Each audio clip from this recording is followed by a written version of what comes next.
ಅಪ್ಪ ಹೇಗೆ ಟ್ರಾನ್ಸ್ಫರ್ ಆಗಿ ಹೋಗಿದ್ದಾರೆ ಹಾಗೆ ನಾನು ಕೂಡ ಹೋಗಿದ್ದೇನೆ.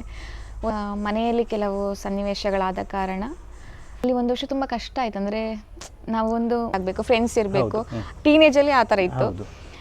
ಅದಕ್ಕೆ ನನ್ನ ಜೀವನದಲ್ಲಿ ಕೆಲವು ಮಹತ್ತರವಾದ ಘಟನೆಗಳೆಲ್ಲ ಆಗ್ತದೆ. ಅಂದರೆ ಅಲ್ಲಿ ನನಗೋಸ್ಕರ ಮಾಡಿದ್ದದು ವೀಡಿಯೋಸ್ ಹಾಕೋದು.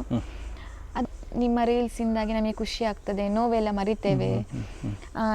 ವಿಷಯ ಮೊದಲು ಕೇಳ್ತಿದ್ರೆ ನಾನು ಹೇಳ್ತಿದ್ದೆ ಹಳ್ಳಿಯ ಅದ್ದೇ ನಂಗೆ ಇಷ್ಟ ಅಂತ. ನಿಜವಾಗ್ಲೂ ನಾನು ಅದೇ ಹೇಳ್ತಿದ್ದೆ ಆಯ್ತಾ. ಈಗ ಪ್ರೆಸೆಂಟಾಗಿ ನನ್ನ ಹತ್ರ ಕೇಳಿದರೆ ಅದು ನನಗೆ ಏನಾದರೂ ಟಾಂಟ್ ಕೊಟ್ಟರೆ, ಏನಾದರೂ ನಮ್ಮ ಬಗ್ಗೆ ಮಾತ್ರ ಮಾಡ್ತಾ ಇಲ್ಲ, ಟೀನೇಜ್ ಹುಡುಗಿಯರದ್ದು ಕೂಡ ಮಾಡ್ತಾ ಇದ್ದೇನೆ. ಸೊ ಅದರಲ್ಲಿ ನಮ್ಮದು ಇದು ಭಾಷೆ ಪ್ರಕಾರ ಹೋದರೆ ನಾವೊಂಥರ ಲಕ್ಕಿ ಅಂತಲೇ ಹೇಳ್ಬೋದು. ಅದು ಹೇಳಲೇಬೇಕು ನಾನು. ಅದು ಇನ್ಸ್ಟಾಗ್ರಾಮ್ ಇಷ್ಟ ಆಯಿತಾ.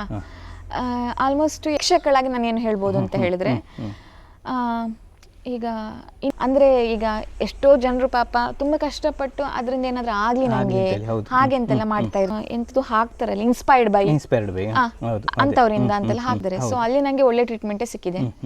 ಮತ್ತು ನನಗೆ ಬೇರೆ ಹೇಳಿದ್ರೆ ಅದೇ ನಾನು ಹೇಳಿದ್ನಲ್ಲ, ನಾವು 95 ಕಿಡ್ಸ್ ಒಳ್ಳೆ ಕಾರಲ್ಲಿ ಹೋಗೋದು, ಒಳ್ಳೆ ಮೊಬೈಲ್, ಒಳ್ಳೆ ಡ್ರೆಸ್ ಹಾಕೊಳ್ಳೋದು, ಅದೆಲ್ಲ ಅಂದರೆ ಇದ್ದಷ್ಟು ನಾವು ಚೆನ್ನಾಗಿರ್ತೇವೆ ಅಂತ ನನಗೊಂದು. ನನಗೆ ನನ್ನ ಅಪ್ಪ ಚಿಕ್ಕಂದಿನಲ್ಲೂ ಹೇಳೋದಾಯ್ತಾ, ಎಲ್ಲರನ್ನ ಸರಳತೆ ನಾವು ಇರ್ಬೇಕು. ಹೌದು, ಸರಳತೆ ನಮಗೆ ಮುಳ್ಳಾಗ್ತದೆ ಅಂತ ಹೇಳಿದ್ರೆ ಹೌದು. ಈಗ ಅದು ನಮಗೆ ತುಂಬ ನೋವಾಗ್ತದೆ. ನಾನು ಒಂದು ಕಮ್ಯುನಿಟಿಗೆ ಕೆಸರಿಗೆ ಕಲ್ಲು ಹಾಕಿದ್ರೆ ನಿಂಗೆ ಕೆಸರು ಆಗ್ತದಲ್ವಾ. ಬಟ್ ನಾನು ಎಲ್ಲಾದ್ರೂ ಹೋಗ್ತೇನೆ, ಬಸ್ಸಲ್ಲಿಯ ಕಾರಲ್ಲಿ ಎಲ್ಲಾರು ಹೋಗ್ಬೇಕಾರೆ ನನ್ನ ಕನಸು ಅಂತ ಹೇಳಿದ್ರೆ ಕನಸು ಚೇಂಜ್ ಆಗ್ತಾ ಇರ್ತದೆ. IAS ಆಫೀಸರ್ ಆಗಬೇಕು ಅಂತೆಲ್ಲ ಹೇಳ್ತಾ ಇದ್ದೆ ನಾನು. ಸೊ ಅದರಲ್ಲಿ ಎಲ್ಲರೂ ಸಪೋರ್ಟ್ ಮಾಡಿದ್ದಾರೆ, ಎಲ್ಲ ಮಾಡಿದ್ದಾರೆ. ಬಟ್ ಅವರು ಅವರದ್ದೇ ಪ್ರಯತ್ನಗಳಿಂದ ಒಂದೊಂದು